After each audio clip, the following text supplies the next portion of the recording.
लड़कियों को घूरा तो खैर नहीं, छेड़खानी की तो सीधे सलाखों के पीछे जा सकते हैं आप। जी हाँ, नया एंटी रेप कानून यही सब कहता है। लंबे विवाद के बाद इस कानून पर, इस बिल पर जीओएम ने सहमति बनी और अब उसे आगे कैबिनेट में भेजा जाएगा आगे की मंजूरी के लिए।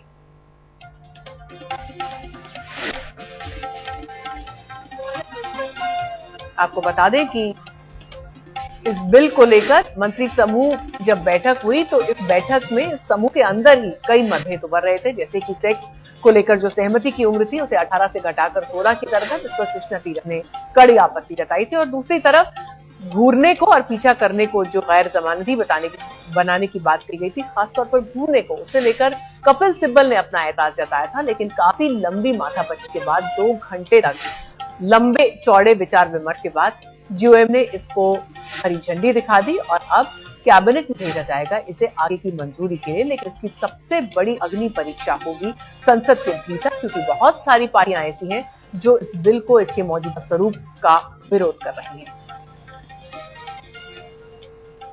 We have gone through word for word every provision of the proposed bill and all issues have been resolved, and now the matter will go to the cabinet tomorrow and hopefully it will be passed tomorrow. So the age has been brought down to 16. Well, I don't think that we can tell you exactly what we have done per each clause, but I don't think that's fair before the matter goes to the cabinet. But there are no differences of opinion. और इस वक्त इस पर बात करने के लिए हमारे साथ बीजेपी नेता स्मृति ईरानी फोन लाइन पर जुड़ रही है। स्मृति, 2 बड़ी ही रेडिकल चीजें इसमें कही गई हैं। एक तो कंसेंसुअल सेक्स की उम्र घटा दी गई है, 18 से 16 कर दी गई है, और दूसरा घूमने जैसी चीज को भी गैर जमानती बनाया गया। आपको लगता है कि ये कड़ाई महिलाओं को सुरक्षित बनाने में आगे कारगर साबित होगी? देखिए, हमने जब महिला सुरक्षा के ऊपर चर्चा की तो कई मुद्दों को सामने रखा देश के, जिनमें से एक प्रमुख मुद्दा ये था कि जो कन्विक्शन रेट है ऐसे केसेस में वो काफी लो है, और जो जुडिशियल रिफॉर्म की जरूरत है उसके प्रति सरकार का क्या रवैया है अथवा क्या योगदान है, ये भी अभी तक चर्चा के दायरे में आना चाहिए, और मुझे लगता है इसमें भी एक समाधान ढूंढने की जरूरत है। लेकिन जहां तक कि जो बिल सरकार ने 4 दिसंबर को प्रस्तुत किया था लोकसभा में, अगर उस बिल को आप बारीकी से पढ़े तो पृष्ठ 3 पर ही आपको समझ में आता है कि एक तरफ सरकार सेक्सुअल असॉल्ट को जब डिफाइन कर रही है तो उस डेफिनेशन में अगर आप हाइजीनिक और मेडिकल पर्पसेस के लिए मतलब मैं ये अंग्रेजी में शब्द यूज कर रही हूँ, अनकंसेंटेड पेनिट्रेशन अलाउ करती है, मतलब एग्जेम्प्ट करती है। तो कहीं ना कहीं जो कानून की हम चर्चा कर रहे हैं उसकी बारीकियों में जाकर समझना होगा कि सरकार ने इस कानून को ढंग से ड्राफ्ट भी किया है या नहीं। जी, तो स्मृति जी ये बताइए, अभी तो फिलहाल खैर इसको कैबिनेट की मंजूरी देके ही संसद में आगे पेश किया जाएगा। एक सर्वदलीय बैठक भी बुलाई गई है इस बिल को संसद में पास कराने के लिए। आपकी पार्टी इसके मौजूदा स्वरूप का विरोध करेगी या इसे स्वीकार करेगी जिसको आज हरी झंडी जीओएम ने दी है? जैसा कि आपने कहा कि अभी भी संसद में अमेंडमेंट के बाद इसको प्रस्तुत करना बाकी है, तो पार्टी का जो इस अमेंडमेंट के ऊपर जो दृष्टिकोण है वो तो संसद ही उजागर होगा। लेकिन इतना मैं आपको जरूर याद दिला दूं कि महिला सुरक्षा के संबंध में भारतीय जनता पार्टी ने अपने रुख को पहले से ही बिल्कुल साफ कर दिया। दिल्ली गैंगरेप की घटना के बाद हमने ही पहली बार देश में आवाज उठाई कि आप अगर महिला सुरक्षा के विषय में चर्चा करवाना चाहते हैं तो आप विशेष सत्र बुलाइए संसद का। अगर आप चाहते हैं तो आप और पार्टी मीटिंग बुलाइए ताकि कानून को प्रस्तुत करके पारित करने में कोई देर ना हो। आपने जो देरी देखी अभी तक वो इसलिए क्योंकि सरकार में ही विभिन्न मंत्रालयों के बीच में मतभेद था। तो हमने तो अपनी प्रतिबद्धता पहले ही महिलाओं के प्रति और महिला सुरक्षा के प्रति देश के सामने उजागर की है। अब देखना ये बाकी है कि जो अमेंडमेंट सरकार लेके आना चाहती है और जिस प्रकार से इस बिल को एक नया रुख या एक नया स्वरूप देना चाहती है, उसमें जो बारीकियां हैं वो महिला को कितना और सुरक्षित बनाती है। जी, बहुत बहुत शुक्रिया स्मृति आज तक से जुड़ने के लिए, ये बातचीत हमसे करने के लिए। लेकिन आपको ये बता दें कि जब ईजीओएम के सामने इस बिल को रखा गया तो उस पर जो तमाम मेंबर्स थे उनमें ही अच्छा खासा मतभेद नजर आ गया और इसे लेकर अच्छी खासी बहस भी हुई। 2 घंटे तक चर्चा चलती रही और तब जाके इसको आगे हरी झंडी देने की सूरत बन पाई। आपसी सहमति से शारीरिक संबंध बनाने की उम्र 18 से घटाकर 16 कराने की बात थी, उस पर कृष्णा तीरथ को काफी ऐतराज था। और दूसरी तरफ जो कुछ और प्रावधान है इस बिल के, जैसे छेड़ना और घूरना, अब इन्हें गैर जमानती अपराध बनाने बना दिया जाएगा, इस पर भी कुछ लोगों ने आपत्ति जताई। वैसे आपको बता दें कि इस बिल में सेक्सुअल असॉल्ट शब्द की जगह रेप शब्द को मंजूरी दी गई, यानी कि यौन शोषण की जगह रेप शब्द का इस्तेमाल होगा, जिसे कि एक काफी कड़ा कदम माना जा रहा है। इसको जेंडर न्यूट्रल बनाने की जो बात हो रही थी वो नहीं मानी गई और इस बिल को महिलाओं के पक्ष में ही ज्यादा भारी रखा गया है। चलिए हम आपको सीधे लिए चलते हमारे संवाददाता संजय शर्मा के पास, जो इस मुद्दे पर ज्यादा जानकारी के साथ जुड़ रहे हैं हमारे साथ। संजय, कुछ चीजें थी जो काफी रैडिकल कही जा सकती हैं इस पूरे बिल में, मसलन आप अगर घूरना या फिर छेड़ना जैसी चीजों को, पीछा करना जैसी चीजों को अगर गैर जमानती यहां बनाया जा रहा है, साथ ही साथ सेक्सुअल असॉल्ट शब्द को नहीं माना गया, रेप शब्द को ही इसमें रखा गया, तो ये अपने आप में सुनने में बड़े कड़े प्रावधान लगते हैं, लेकिन क्या ये सुरक्षित कर सकते हैं, सुनिश्चित कर सकते हैं महिला की सुरक्षा को? ये अभी भी बड़ा सवाल बच जाता है। रितुल, ये सुनने में बिल्कुल आपने सही कहा, सुनने में तो अच्छे लगते हैं, लेकिन जब इस पर अमल की बात आएगी तो बहुत सारे टेक्निकल और लीगल टर्म्स में बहुत सारे कंफ्यूजन पैदा होंगे। और जैसे कि सेक्सुअल असॉल्ट जैसी चीज है तो इसके लिए जो दंड प्रावधान है वो काफी हल्का है, मतलब बहुत ज्यादा भारी नहीं है, लेकिन रेप में तो प्रावधान है दंड के वो काफी सख्त है। लेकिन इसके बावजूद एक पुरानी कहावत है कि आदमी समझ जाए अपने आप से, नहीं समझे तो सगे बाप से। अगर किसी को समझना होगा और अपराधियों के मन में डर पैदा करना है तो कानून व्यवस्था अपने आप डर पैदा कर सकती है। कानून अपने आप बन रहा है, लेकिन इसको लेकर इसकी राह जितनी आसान समझी जा रही थी, सरकार इसकी राह को जितना आसान समझ रही थी या सत्ताधारी एनडीए जितना आसान समझ रहा था, उतने आसान है नहीं। ये बहुत टेढ़ी खीर है और इसमें जिस तरह से मंत्रिमंडल में बहुत की बैठक में बहुत सारे मतभेद उभर कर आए, ऐसे में बहुत सारे लीगल एक्सपर्ट भी हमने बात की, उनका कहना था कि सबसे पहले तो चाइल्ड राइट प्रोटेक्शन एक्ट है, चाइल्ड प्रोटेक्शन राइट्स एक्ट, उसमें संशोधन करना होगा, विवाह अधिनियम में संशोधन करना होगा। अगर आपसी सहमति से सेक्स की उम्र 16 साल की जाती है तो विवाह जैसी संस्था का फिर कोई महत्व नहीं रह जाता और उसके लिए भी दुरुस्त करना पड़ेगा उसे। तो बहुत सारी चीजें ऐसी हैं जिसको सिर्फ सीधा नहीं कि ये लॉ बिल पास कर दिया और लॉ में अमेंडमेंट हो गया, ऐसा नहीं। इसके लिए बहुत सारी चीजें हैं जो पहले की भूमिका है और बाद को दुरुस्तगी है, वो तमाम चीजों से गुजरना पड़ेगा। और सबसे पहले बड़ी चुनौती तो संसद में आएगी, जब कई दल, कई महिला संगठन, कई महिला सांसद इस मामले में अपनी राय रखेंगे और कई पार्टियां रखेंगी, तो उसमें एक बहुत बड़ी चुनौती होगी सरकार के लिए। जी, आप जो अलग अलग चीजों की बात कर रहे हैं संजय, उसमें कंसेंशुअल सेक्स की उम्र 18 से घटाकर 16 की जा रही है और इसे लेकर अच्छा खासा मतभेद हमने देखा है। आप अगर आज की मंत्री समूह की बैठक की बात कर लें तो वहां भी इस पर ऑब्जेक्शंस उठाए गए थे, तो सरकार के लिए अच्छी खासी मुश्किल होगी इसको पास करा लेना, इसीलिए शायद एक सर्वदलीय बैठक भी बुलाई जा रही है। सर्वदलीय बैठक बुलाई जा रही है, जिसमें स्मृति ईरानी ने अभी जिस तरह से बताया कि वो बातें जो संसद में कही जानी है या सर्वदलीय बैठक में कही जानी है वो बाद में पत्ते खोलेंगे। जाहिर है इसमें इस बिल के लिए राह इतनी आसान नहीं है, बहुत सारे जुगाड़ करने पड़ेंगे, बहुत सारी चीजें तोड़ जोड़ करनी पड़ेंगी। पुराना जो अभी जो एग्जिस्टिंग लॉ है उसमें चेंज करना पड़ेगा और नए प्रावधान जिस तरह से लाए जाएंगे इससे दूसरी चीजों पर तो कोई असर नहीं पड़ रहा। जिस तरह से लिव इन रिलेशनशिप को लेकर अपने यहाँ जो प्रावधान है उसको किस तरह से बदलना पड़ेगा, क्योंकि जब आप कंसेंसस सेक्स की उम्र यानी आपसी सहमति से सेक्स की उम्र कम कर देंगे तो बहुत सारी चीजों पर असर पड़ेगा। सीधा सिर्फ एक ही लॉ नहीं है, इसके चलते बहुत सारे लॉ जो पहले से एग्जिस्टिंग है उस पर असर पड़ेगा। जी संजय, बहुत बहुत शुक्रिया फिलहाल इस अपडेट के लिए। लेकिन इस वक्त हम अपने दर्शकों को दिखाना चाहते हैं कि जो इस बिल में एक बड़ा कदम उठाने की बात की गई, एक बड़ी कवायद है, वो ये कि जो टीनेजर्स होते हैं, जो लेट टीन्स होते हैं, उनको अर्ली अडल्ट की तरह ट्रीट किया जाए और इसीलिए कंसेंजुअल सेक्स की उम्र को कम किया जा रहा है। लेकिन अगर हम अलग अलग जो जरूरी चीजें हैं उनके लिए जो उम्र सीमा यहाँ पर निर्धारित है वो क्या है उस पर नजर डालें तो आपको बताएं कि वोट के लिए 18 साल का होना जरूरी होता है, शादी करने के लिए लड़की का 18 साल का होना जरूरी होता है और साथ ही साथ ड्राइविंग लाइसेंस भी आप 18 साल की उम्र से पहले नहीं पा सकते। यही चीज हथियारों के लिए लाइसेंस पर भी लागू होती है कि जब तक 18 साल की उम्र नहीं हो जाती तब तक ये नहीं मिल सकता है। लड़कियों की शादी की उम्र 18 और लड़कों के लिए ये उम्र 21 साल है। अडल्ट फिल्म देखने के लिए जो उम्र की सीमा है वो 18 साल है, उससे कम उम्र के जो किशोर हैं वो अडल्ट फिल्म भी नहीं देख सकते हैं। लेकिन कंसेंजुअल सेक्स के लिए 18 से 2 साल कम, सीधे 16 साल की उम्र को हरी झंडी पीटीओ ने दी है।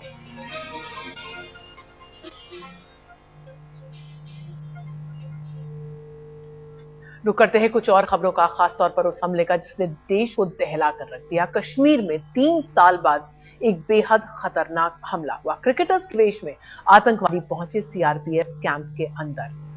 बड़ा फिदायीन हमला था जिसमें 5 सीआरपीएफ के जवान शहीद हुए तो सिर्फ 2 आतंकियों को ढेर किया जा सका।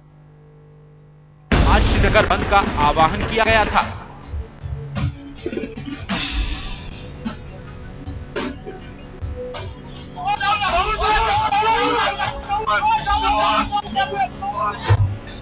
क्रिकेटर के वेश में आए आतंकी, क्रिकेट किट में बल्ले की जगह बंदूक, खेलते खेलते सीआरपीएफ कैंप पर हमला।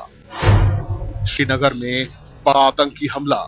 सुबह 10:30 बजे का वक्त। श्रीनगर का बेमिना इलाका एकाएक गोलियों की तड़तड़ाहट और गोलों की आवाज से थर्रा उठा। सीआरपीएफ कैंप में तैनात जवानों को समझते देर नहीं लगी कि कैंप पर आतंकी हमला हो चुका है। जबरदस्त बहादुरी दिखाते हुए सीआरपीएफ जवान ने भी पोजीशन संभाली। आतंकी स्वचलित हथियारों और ग्रेनेड से लैस होकर आए थे। वो लगातार सीआरपीएफ जवानों को निशाना बना रहे थे। सीआरपीएफ के जवान भी चुप नहीं बैठे। तस्वीरों में देखिए कैसे मुस्तैदी से आतंकी हमले का मुकाबला कर रहे हैं जवान।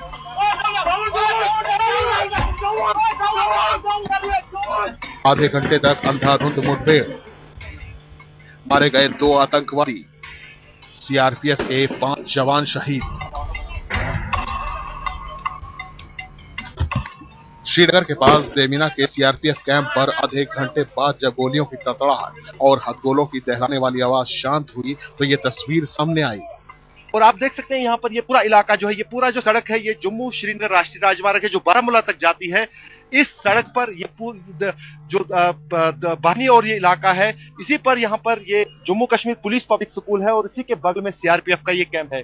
यहाँ से इन आत्मघातियों ने अंदर घुसने की कोशिश की और यहीं पर ये जो है गोलीबारी शुरू हुई और इसके बाद फिर एक जो है वो उस दूसरे वाले रास्ते से वहां तक पहुंचने में कामयाब हुआ, वहीं पर उसको मार गिराया गया। लेकिन सबसे बड़ी बात जो थी कि सीआरपीएफ के जवानों ने बहादुरी दिखाई, इन दोनों आत्मघाती हमलावरों को बाहर ही जो है मार गिराया, उन्हें इस परिसर के अंदर दाखिल होने नहीं दिया।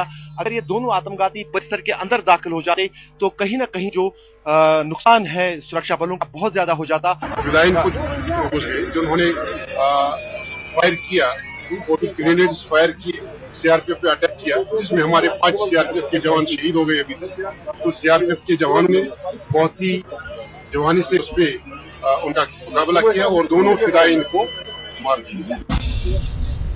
सवाल उठता है कि सीआरपीएफ कैंप और पुलिस पब्लिक स्कूल जैसे संवेदनशील इलाके पर इतनी आसानी से कैसे पहुंच गया आतंकवादी। आतंकियों ने जिस शातिराना अंदाज में हमले को अंजाम दिया उसे सुनेंगे तो दंग रह जाएंगे। जी हां, आतंकी क्रिकेटर के वेश में वहां पहुंचे थे। दरअसल सीआरपीएफ कैंप से सटा हुआ ही है पुलिस पब्लिक स्कूल। अलगाववादियों के बंद के आह्वान की वजह से स्कूल में छुट्टी थी और बच्चे वहां क्रिकेट खेल रहे थे।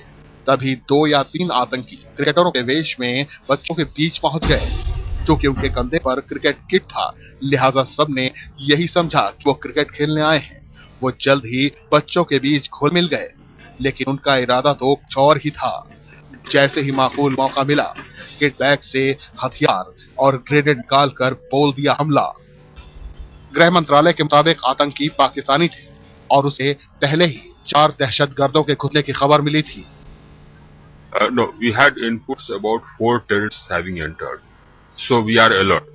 And these 2 terrorists who have been killed. Apart from that, we have all our units are alerted that there might be 2 more who are out. 3 साल बाद घाटी में यह पहला आत्मघाती हमला है, लेकिन खतरा अभी टला नहीं है। अगर बेमिया में मारे गए 2 आतंकी सरहद से आए 4 दहशतगर्दों में से 2 थे, तो फिर बाकी 2 कहां हैं? सर्च ऑपरेशन जारी है। श्रीनगर से अशरफ मानी के साथ आज ब्यूरो। कश्मीर में आज 3 साल बाद एक बड़े फिदायीन हमले का कहर टूटा। सीआरपीएफ के कैंप पर क्रिकेट की आड़ में आतंकी अंदर घुस आए। क्रिकेट और कश्मीर का नाता वैसे काफी पुराना और गहरा रहा है। क्या है ये रिश्ता, दिखाते हैं आपको। क्रिकेटर के कपड़े पहनकर श्रीनगर के पुलिस पब्लिक स्कूल के क्रिकेट मैदान में आतंक के बाउंसर बरसे तो किसी को यकीन नहीं कि किट बैग में बैट की जगह बंदूक थी, बॉल की जगह बम थे और ग्लव्स की जगह ग्रेनेड। स्कूल बंद थे, बच्चे क्रिकेट खेल रहे थे। देखते ही देखते आतंकवादियों ने श्रीनगर बेमीना के पास सीआरपीएफ कैंप पर हमला किया।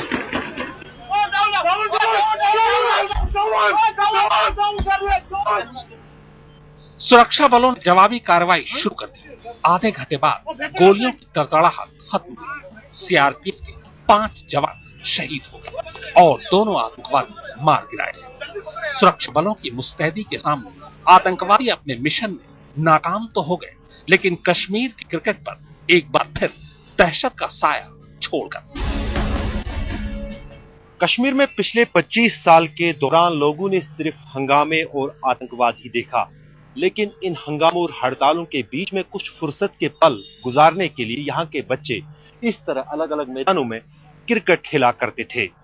लेकिन जिस अंदाज से आज आतंकवादी घटना घटी है, उसके बाद अब कहीं न कहीं इन क्रिकेट खेलने वाले बच्चों पर भी सुरक्षा का पहरा रहेगा, क्योंकि उन्हीं के आड़ में आज का आतंकवादी हमला हुआ था।